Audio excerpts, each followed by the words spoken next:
Pinuntahan naman si Martes ni Lina sa palengke para kausapin tungkol kay Rigor. Ito naman si Tindi nagluto ng tinula kaya galit na galit si Senyora kasi wala naman sakit si Senyora. Ito naman si Tanggol may balak tumakas dahil bilang ng araw niya sa kulungan at napatulog siya sa mga kaibigan niya. At si David kinakabahan dahil pinaimbestigahan siya. At ito naman ang grupo ni Supremo, may bago naman sila ng pinagtataguan at kasama si Lucio. At pinagdudahan si Lucio na siya may kasalanan kaya sila sinugod sa burol ng kanyang nobya. At si Martes at Selena tuloy-tuloy pa rin ang pag-uusap na tungkol kay Rigor at umamin si Lina wala talaga lang ang relasyon ni Rigor kaya kaibigan lang at tungkol sa kaso yung pinag-uusapan nila. At ito naman si Martes ay nagdududa pa rin kay Lina tungkol sa asawa niya si Rigor kaya hindi siya naniniwala.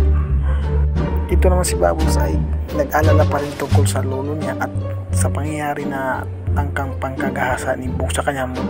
Hindi ka na maghahasa at buti na lang dumating sa Tanggol kaya yun nagpapasalamat siya at malaki.